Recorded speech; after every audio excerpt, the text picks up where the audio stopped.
वापस भगवान प्रभुपाद छद्म ईसाई। श्री प्रभुपाद बोलते हैं वापस देवत्व की ओर। अक्टूबर 1985 छद्म ईसाइयों पर उनकी दिव्य कृपा। एसी भक्तिवेदांत स्वामी प्रभुपाद और उनके कुछ शिष्यों के बीच निम्नलिखित बातचीत 6 जून 1974 को जिनेवा में सुबह की सैर के दौरान हुई। श्री प्रभुपाद, मांस खाना भगवान को समझने में मुख्य बाधा है। मांस खाने वाले उसे कभी नहीं समझ पाएंगे। शिष्य, जिस पुजारी से आप कल रात बात कर रहे थे वह एक अच्छा उदाहरण है। उसने आपसे कहा, आइए हम उच्च विषयों पर चलते हैं। हम मांस खाने के बारे में बहुत लंबे समय से बात कर रहे हैं। श्री प्रभुपाद, हाँ। शिष्य, आपने कहा, ठीक है, यदि आप पापी हैं तो उच्च विषय पर जाना बेकार है। श्री प्रभुपाद, हाँ। श्रीमद् भागवत 10.14 में इसी तथ्य पर जोर दिया गया है। निवृत्तर सैर उपज्ञानत भवो साधक वर्ण मनोभिरामत का उत्तम श्लोका गुणानुवादत पुमन विराजयता वीणा पासुघ्नत। मांस खाने वाले दुष्टों को छोड़कर हर कोई सर्वोच्च सत्य को समझ सकता है। वीणा पशुघ्नत, मांस खाने वालों को छोड़कर। वीणा का अर्थ है छोड़कर, पासु का अर्थ है जानवर और घनत का अर्थ है हत्यारा। और इसलिए प्रभु यीशु मसीह ने बाइबल की आज्ञा की पुष्टि की, तू हत्या न करना। आप देखिए, ईसा मसीह के ये तथाकथित अनुयायी शुरू से ही हत्यारे थे और मसीह के आदेश के बावजूद वे आज भी अपनी हत्या जारी रखे हुए हैं।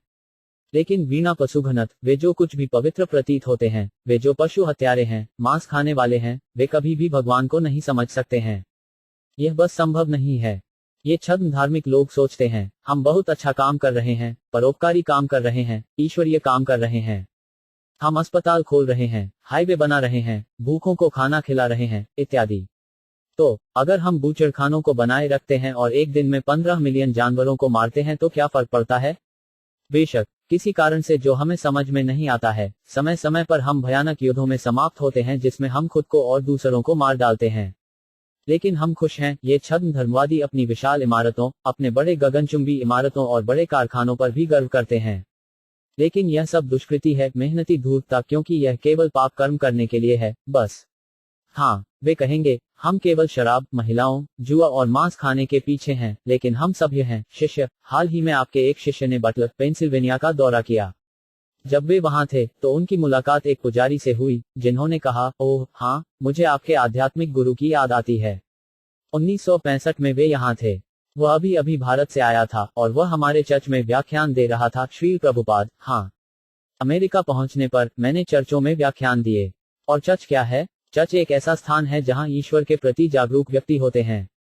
इसलिए मैंने कभी किसी चर्च या मस्जिद की आलोचना नहीं की, कभी नहीं, क्योंकि समूह कुछ भी हो, मुख्य बात यह है कि वे ईश्वर के प्रति जागरूक हैं और इसलिए वे अच्छे हैं।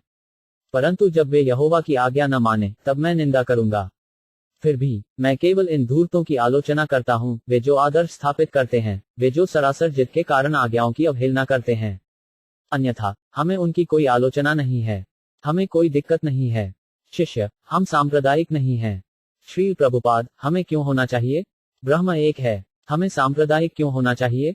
प्रत्येक व्यक्ति अपनी विशेष सांस्कृतिक पृष्ठभूमि और परिस्थितियों के अनुसार ईश्वर से प्रार्थना कर रहा है। यह भक्ति के रूपों में से एक है, भगवान की भक्ति सेवा। शिष्य, अब बहुत से युवा वे शिक्षा के लिए बाइबल की ओर देख सकते हैं, लेकिन वे याजकों और सेवकों से दूर रहते हैं। उन्हें लगता है कि वे पाखंडी हैं। श्री प्रभुपाद, वे पाखंडी हैं, बस पाखंडी। ये पुजारी और मंत्री, ये सभी पाखंडी हैं। मोटी तनख्वाह पाना, शराब पीना और मरे हुए जानवरों को खाना। और जब आप उन्हें याद दिलाते हैं, तू हत्या नहीं करेगा, वे कहते हैं, चलो हम उच्च विषयों पर चलते हैं। ये छद्म ईसाई ऐसे दुष्ट हैं। वे अनुमान लगाते हैं कि यीशु मसीह ने मछली खाई होगी। भले ही यह सच हो, आखिरकार उस समय बहुत कम या कोई अन्य भोजन उपलब्ध नहीं था। लेकिन ये दुष्ट सोचते हैं, यीशु मसीह ने मछली खा ली, इसलिए हम बड़े बूचड़खाने बनाए रखें। बंगाल में उनके पास एक ऐसे व्यक्ति की कहानी है जिसने एक मच्छर को देखा और कहा, एक तोप लाओ। शिष्य, तो क्या ईसाइयों को अभी भी लोगों को आध्यात्मिक मार्गदर्शन देने की आवश्यकता है? श्री प्रभुपाद, निश्चित रूप से। उनके पुजारी और मंत्री उनका मार्गदर्शन और उत्थान नहीं कर सकते। पुजारी और मंत्री स्वयं गिरे हुए हैं। अन्यथा ईसाई धर्म बहुत अच्छा है यदि लोगों के पास आध्यात्मिक मार्गदर्शक हैं जो उन्हें इसका पूरी तरह से पालन करने में मदद करते हैं। इतने सारे लोगों ने मुझसे पूछा है, क्या आप ईसाई धर्म को महत्व देते हैं? हाँ, मैं कहता हूँ, यदि आप ईमानदारी से अपने ईसाई धर्म का पालन करते हैं तो आप सिद्ध बन जाएंगे। इसलिए पूरी दुनिया में लोगों को ऐसे आध्यात्मिक मार्गदर्शकों की आवश्यकता है जो ईश्वर के प्रति जागरूक धर्मग्रंथों के आधार पर प्रदर्शित कर सके कि ईश्वर से कैसे प्रेम किया जाए।